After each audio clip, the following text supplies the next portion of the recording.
तो हेलो बच्चों, आज हम लोग बात करने वाले हैं डबल डिस्प्लेसमेंट रिएक्शन के बारे में। पिछले क्लास में हम लोग बात कर चुके हैं डिस्प्लेसमेंट रिएक्शन के बारे में। आज हमको बात करना है डबल डिस्प्लेसमेंट रिएक्शन के बारे में। अब ये क्या होता है डबल डिस्प्लेसमेंट रिएक्शन? तो यहाँ पे दो लोगों का डिस्प्लेसमेंट होगा, कहने का मतलब ये है। थोड़ा सा आप इसको एक रियलिस्टिक एग्जाम्पल में देता हूँ, आप सोचिएगा, अपने आप समझ में आ जाएगा। जैसे अगर आपने कभी मैच खेला हो या कबड्डी कभी खेला हो, तो दो टीम आपके आमने सामने होती है, एक जिसमें आप होंगे और एक सामने वाला टीम जिसमें कोई और होगा। तो मान लीजिए 5-5 प्लेयर का दो टीम है। क्या किया मैं, एक मैच हो रहा है जिसमें एक ए टीम है और एक बी टीम है। इसमें भी 5 लोग हैं, ठीक है ना, और इसमें भी 5 लोग हैं, ठीक ना। तो ये ऐसा बनाने का मतलब क्या है? ऐसा मैं बना इसलिए रहा हूँ, एक कुछ छोटे छोटे गोले बनाया हूँ, कुछ बड़े बनाया हूँ। तो ऐसा इसलिए कि ये प्लेयर थोड़ा सा तगड़ा है, अच्छा खेलने वाला है, जो बड़ा गोला बनाया है, और जो छोटा बनाया वो इसी तरह का है भी, ठीक ना। मतलब यहाँ पे दो टीम है जिसमें 5 लोग एक टीम में हैं, 5 लोग एक टीम में हैं, और 5 लोगों में से जो ए टीम है उसमें मात्र एक आदमी खूब अच्छा खेलने वाला है, और 4 लोग चिटपुटिया टाइप के हैं, किसी तरह से काम चला रहे हैं, बैट पकड़ ले रहे हैं, ठीक ना। ज़्यादा तेज़ से गेंद आया तो गेंद के साथ ही उड़ गए कहीं, इस तरह के 4 लोग हैं। और जो बी टीम है उसमें एक लोग मात्र कमज़ोर हैं और 4 लोग बेहतरीन खेलने वाले हैं, ठीक है ना। तो सोचिए जब मैच होगा तो पहली बार तो चलो भाई ठीक है, आमने सामने मैच हुआ, पता चला कि ए वाले हार गए सब पहला मैच, फिर दूसरा मैच हुआ फिर ए वाले हार गए, फिर तीसरा मैच हुआ फिर ए वाले हार गए। तो इस कंडीशन में जो ए का कैप्टन होगा, मतलब ये वाला जो थोड़ा सा ठीक ठाक खेलने वाला है, वो क्या कहेगा कि तुम लोग की टीम जो है बहुत मजबूत है, ऐसा है, अब मेरे पास जो ये चिटपुटिया टाइप के हैं इनको तुम लो और उसमें से कुछ लोग को लो, ठीक ना। तो यहाँ पे क्या हो रहा है, एक्सचेंज कर लिया जाता है। तो ये कहता है कि कम से कम एक लोगों को एक्सचेंज करो। तो ये क्या करते हैं लोग, बी टीम से एक आदमी को इधर भेज दिया जाता है और ए टीम से एक आदमी को उधर भेज दिया जाता है, ठीक है ना। कि इसलिए ये क्यों ऐसा के लिए किया गया, तो थोड़ा सा चीज़ों को बैलेंस करने के लिए। अब सबको मांग लेगा तो सबको तो देंगे सब नहीं, हाँ एक प्लेयर का एक्सचेंज हो सकता है, जो कि किया गया यहाँ पे। तो जो चुटपुटिया टाइप का खेलने वाला है उसको उधर फेंक दिया और जो अच्छा खेलने वाला उसको इधर ले लिया। अब हो सकता है थोड़ा सा ठीक ठाक बैलेंस बना, अब उसके बाद मैच देखेंगे। तो ये जो काम अभी किया है इन्होंने, ये जो टीम को बैलेंस करने के लिए, दोनों टीम अच्छी रहे, मजबूत रहे, इसके लिए जो काम, ये जो एक्सचेंज किया है कि एक आदमी को उधर से इधर ले लिया और इधर से एक आदमी को उधर फेंक दिया, तो इसी को बोलते हैं डबल डिस्प्लेसमेंट रिएक्शन। क्या बोला? Double displacement reaction. यहाँ 2 लोगों का डिस्प्लेसमेंट हो रहा है, ये आदमी इसको डिस्प्लेस कर रहा है। एक हिसाब से देखा जाए तो ये जो अच्छा खेलने वाला है इसको डिस्प्लेस कर दिया, उधर भगा दिया।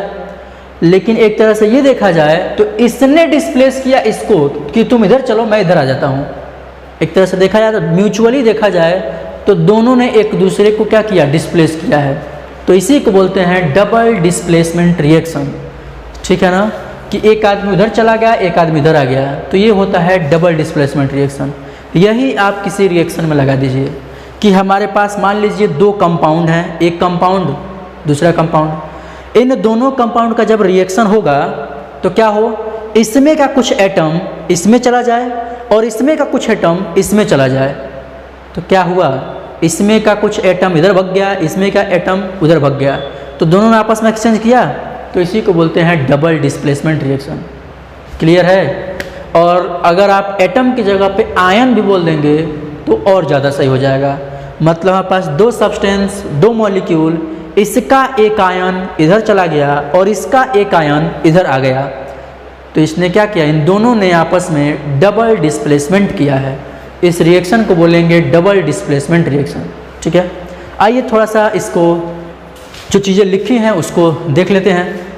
तो क्या लिखा गया है, तो कह रहा है the reaction in which 2 compound, हमने कहा ना 2 कंपाउंड लेना है, react to each other and they form 2 new compound. 2 compound जो कि आपस में रिएक्ट कर रहे हैं और 2 नए कंपाउंड बना रहे हैं।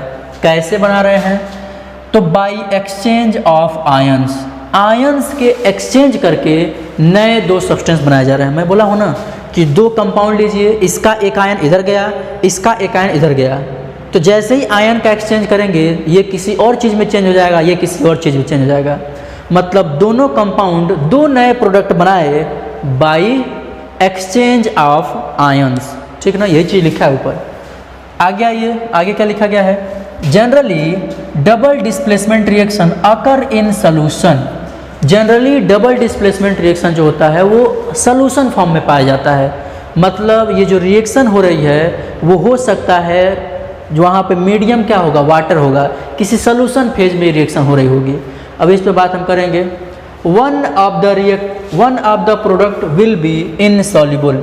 एक चीज़ ये भी बोल रहा है कि इसमें से एक प्रोडक्ट जो होगा वो कैसा होगा, इनसॉल्युबल होगा। कैसा, एक प्रोडक्ट जो होगा वो क्या होगा, इनसॉल्युबल होगा। मतलब दो कंपाउंड, इसका आयन इधर, इसका आयन इधर, तो जैसे ही आयन का एक्सचेंज होगा ये दोनों नए चीज़ों में चेंज हो जाएंगे और इन दोनों में से कोई एक इनसॉल्युबल भी होगा।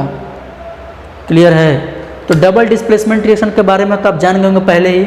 इसमें दो नई चीज़ आपको क्या सुनने को मिला, तो पहली चीज़ double displacement reaction solution phase में होता है। दूसरी चीज़ डबल डिस्प्लेसमेंट रिएक्शन जब होता है तो बनने वाले प्रोडक्ट्स में से एक क्या होगा, इनसॉल्युबल होगा, मतलब वो घुलेगा नहीं पानी में, वो जाकर नीचे बैठ जाएगा, प्रेसिपिटेट बना देगा। प्रेसिपिटेट का मतलब मैं आपको बताया हूँगा कि एक गिलास पानी लीजिए, अगर आपने उसमें चीनी डाल दिया तो चीनी घुल जाता है, तो वो सॉल्यूशन बनाता है।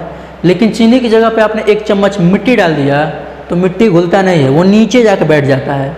तो अगर कोई मटेरियल नीचे बैठता है तो इसका मतलब हम बोलते हैं उसको प्रेसिपिटेट बन गया। तो वही यहाँ भी होगा, मतलब यहाँ पे एक चीज़ इनसॉल्युबल होगी और जो इनसॉल्युबल होगा, जो नहीं घुलेगा, वही क्या बनाएगा, प्रेसिपिटेट बनाएगा। क्लियर है। आइए एक एग्जांपल लेते हैं और फिर इस कथा कहानी को आगे बढ़ाते हैं। तो यहाँ बोल रहा है, देखिएगा, सोडियम सल्फेट Na2SO4 रिएक्ट कर रहा है BaCl2। देखिए यहाँ पे AQ लिखा है और यहाँ भी AQ लिखा है, मतलब इसका एक सॉल्यूशन होगा, इसका एक सॉल्यूशन होगा, दोनों अलग अलग सॉल्यूशन होंगे और दोनों को मिला दिया। तो देखिए तो क्या हुआ, आपको पता है सोडियम सल्फेट आयनाइज हुआ तो क्या बनाया, ये सोडियम आयन बनाया, सल्फेट आयन बनाया। तो सोडियम का आयन सोडियम, सल्फेट का आयन सल्फेट, और बेरियम क्लोराइड आयनाइज हुआ तो ये बेरियम आयन बन गया, ये क्लोराइड आयन बन गया, सारे आयन बन गए। और हमने कहा क्या करना क्या है, इसका एक आयन भग के उधर चला जाएगा और इधर का एक आयन भग के इधर आ जाएगा। तो बस आपस में अदल बदल दीजिए। तो क्या करना है, बेरियम को इधर भेज दीजिए। क्या किया, बेरियम को इधर भेज दिया और बेरियम इधर जाकर किसके साथ जुड़ जाएगा, सल्फेट के साथ, क्योंकि ये प्लस चार्ज कंटेन कर रहा है तो माइनस के साथ जुड़ेगा। तो देखिए BaSO4 के साथ जुड़ेगा तो क्या बन गया, BaSO4, और ये Na उधर भग गया तो ये NaCl के साथ मिलकर क्या बना दिया, NaCl। देखिए NaCl बन गया। और उन्होंने कहा ना कि एक प्रोडक्ट इनसॉल्युबल होगा। देखिए ये बेरियम सल्फेट को बताया जा रहा है क्या है, ये वाइट प्रेसिपिटेट बना दिया, वाइट PPT बना दिया। ये PPT है, इसी को हम बोलते हैं प्रेसिपिटेट। ठीक है ना। तो ये कुछ रिएक्शन इस तरह से, कितनी आसान रिएक्शन है, फटाक से हो गया, वाइट प्रेसिपिटेट बन गया। ठीक ना। तो ये ध्यान रखिएगा, इस तरह से ये प्रोडक्ट बनता है। आपको क्या करना है, सिंपल सा, दोनों सब्सटेंस को आयनाइज करिए, इसका कैटायन उधर भेज दीजिए, उसका एनायन इधर ला दीजिए। समझ रहे हैं ना, मतलब इसका एक आयन उधर भेज दीजिए, उसका एक आयन इधर ला दीजिए, दोनों का आयन एक्सचेंज कर दीजिए। इसके कैटायन को उसके एनायन के साथ जोड़ दीजिए, उसके कैटायन को इसके एनायन के साथ जोड़ दीजिए। मतलब इससे दो आयन बनेंगे, कैटायन एक आयन, इससे कैटायन एनायन। तो इसका कैटायन इसके एनायन से जोड़ना है और इसका कैटायन इसके एनायन से जोड़ना है। समझ रहे हैं। तो ये रिएक्शन हमने कर दिया है, आप समझ पा रहे होंगे। और आगे लिखा गया है, here ion exchange takes place between reactant. कह रहा है यहाँ आयन का एक्सचेंज होता है रिएक्टेंट्स के बीच में। तो रिएक्टेंट्स के बीच में ही तो होगा, तभी तो इनके बीच में होगा, तभी तो प्रोडक्ट बनेगा। तो हो गया, ये हमारा डबल डिस्प्लेसमेंट रिएक्शन खत्म हो गया। देख कितना आसान है। आप इसका स्क्रीनशॉट फटाक से ले लीजिए। फिर दो क्वेश्चन हैं, दोनों क्वेश्चन करेंगे और फिर हम आएंगे अपने 5वें रिएक्शन पर, रिडॉक्स रिएक्शन या ऑक्सीडेशन रिडक्शन रिएक्शन पे। चलिए जल्दी स्क्रीनशॉट लीजिए।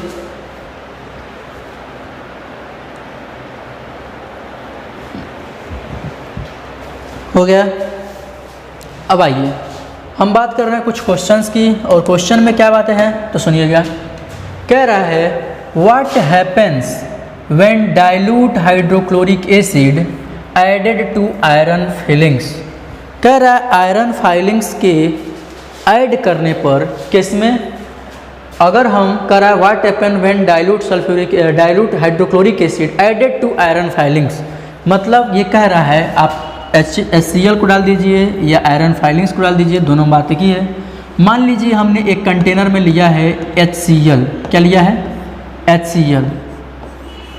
HCl का मतलब हाइड्रोक्लोरिक एसिड, और ये कैसा लिया है डाइल्यूट लिया है। डाइल्यूट का मतलब इसमें पानी ज़्यादा है और HCl कम है, तो डाइल्यूट हाइड्रोक्लोरिक एसिड लिया और इसमें हमने ऐड किया है आयरन फाइलिंग्स को। मतलब ये क्या है, तो आयरन के छोटे छोटे टुकड़े को, फाइलिंग्स का मतलब है ना बुरादा। मान लीजिए आप किसी चीज़ को पीस देते हैं तो जो बारूद बनता है ना, छोटा छोटा बहुत छोटे छोटे दाने बनते हैं, उसी को फाइलिंग्स बोलते हैं। तो ये आयरन के फाइलिंग्स को छोटे छोटे दाने को इसमें डालेंगे तो होगा क्या। तो देखिए कल हमने एक चीज़ बताया था मेटल रिएक्टिविटी सीरीज, पिछले क्लास में बताया होगा मेटल रिएक्टिविटी सीरीज, और उस सीरीज में हमने ऑर्डर बताया था काशी नाथ का माली आलू जरा फीका पकाता है। आगे कहानी नहीं बोलेंगे क्योंकि इतना में हमारा काम चल जाएगा। देखिए यहाँ पे आयरन यहाँ है और हाइड्रोजन यहाँ है, तो बताइए रिएक्टिविटी सीरीज में कौन ऊपर है कौन नीचे है। आयरन Fe ये रिएक्टिविटी सीरीज में ऊपर है, मतलब ये हाइड्रोजन से ज़्यादा पहलवान है, हाइड्रोजन से ज़्यादा रिएक्टिव है। मतलब अगर हाइड्रोजन किसी के साथ जुड़ा है तो ये आयरन इसको लात मार के हटा सकता है और खुद उसके साथ जुड़ सकता है, और यही होगा। तो देखिए क्या होगा, आयरन को जैसे ही हम HCl में डालेंगे तो ये क्या करेगा, इस हाइड्रोजन को यहाँ से हटा देगा, इस हाइड्रोजन को यहाँ से हटा करके खुद इस Cl के साथ जुड़ना चाहेगा। तो ये बताइए आयरन का आयनिक फॉर्म क्या होता है, आपने पढ़ा होगा आयरन का आयनिक फॉर्म दो होता है, एक होता है फेरस और एक होता है फेरिक। तो Fe+2 होता है एक, और एक होता है Fe+3।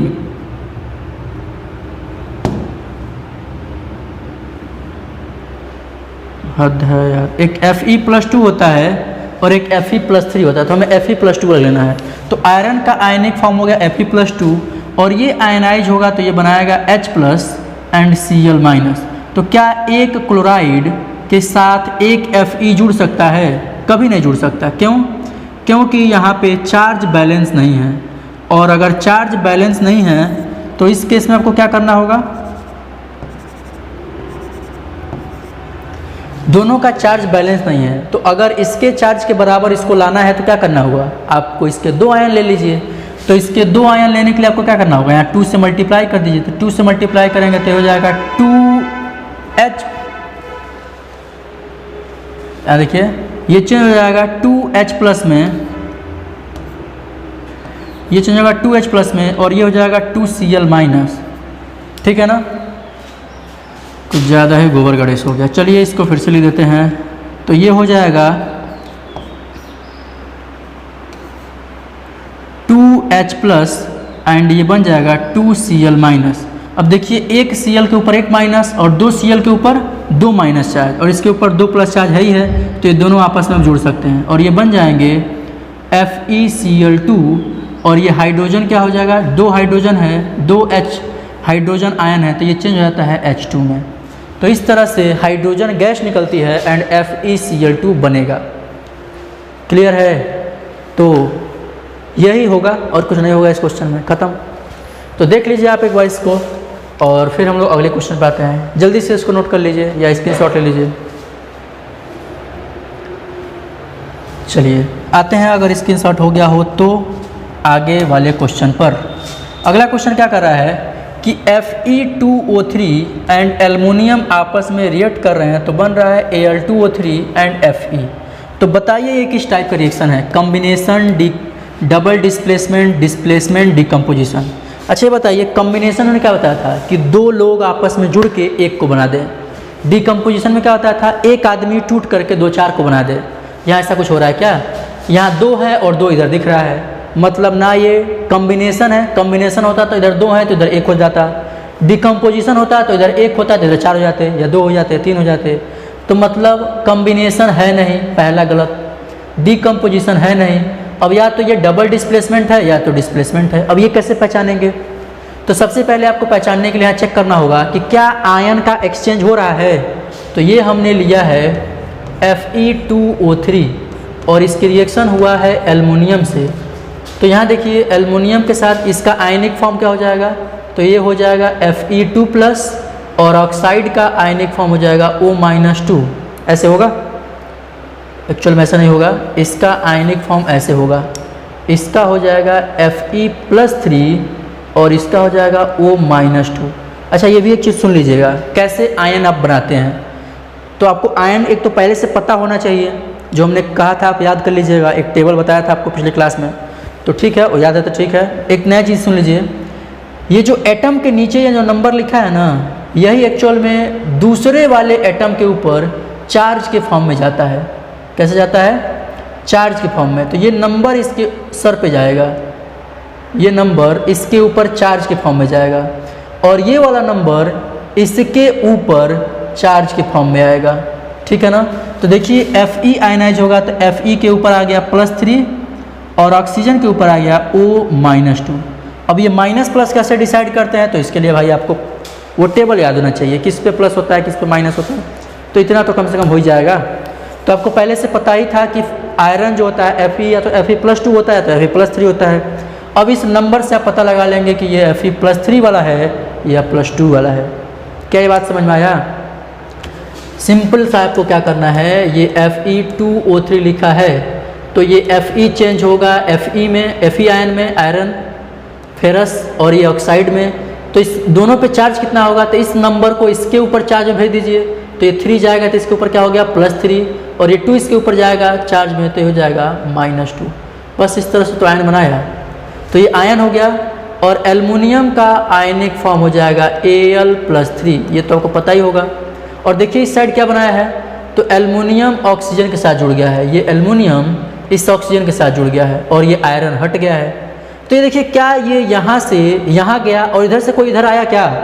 ऐसा तो दिख नहीं रहा है। यहाँ पे एक्चुअल में डिस्प्लेसमेंट रिएक्शन हुआ है। देखिए ना क्या हुआ, इस एल्युमिनियम ने इस आयरन को यहाँ से लात मार के हटा दिया और खुद जुड़ गया ऑक्सीजन के साथ और ये कन्वर्ट हो गया Al2O3 में, और ये जो आयरन यहाँ से निकला है वही अकेला बच गया। यही तो होता है एक्चुअल में डिस्प्लेसमेंट रिएक्शन में। डबल डिस्प्लेसमेंट होता तो इसका आयन उधर जाता, उसका आयन इधर आता। ये नहीं कि ये इसके साथ जुड़ गया और ये घूम रहा है अकेले, ये अकेले तो है यहाँ पे, इसके साथ क्या कोई जुड़ा, इसका कोई आयन इधर जुड़ा, ऐसा नहीं हुआ, तो डबल डिस्प्लेसमेंट नहीं है। 2 आयन का आपस में एक्सचेंज नहीं हुआ तो ये डबल डिस्प्लेसमेंट नहीं है, ये डिस्प्लेसमेंट रिएक्शन है। और अगर आप रिएक्टिविटी सीरीज को देखेंगे तो एल्युमिनियम ऊपर है, आयरन नीचे है, तो एल्युमिनियम ने आयरन को हटा दिया और खुद इसके साथ जुड़ गया। ठीक है ना? तो यहाँ पे 2 एल्युमिनियम होगा, ये बैलेंस कर लीजिएगा आप। Al2O3 एंड Fe जो निकला वो कितना हो जाएगा 3Fe। 3Fe ना ना ना ना 3Fe नहीं होगा, 2Fe होगा। हाँ 2Fe होगा। ठीक है ना? सही है। चलिए तो इसमें ऑप्शन कौन सा सही होगा, तो ये वाला डबल डिस्प्लेसमेंट, सी वाला, बी वाला नहीं होगा। ठीक है ना? डिस्प्लेसमेंट वाला होगा, डबल डिस्प्लेसमेंट वाला गलत है, बी गलत है, सी ऑप्शन सही है। चलिए इसको नोट कर लीजिए फटाक से, फिर आगे चलते हैं। यहाँ पे 2 कर लीजिएगा।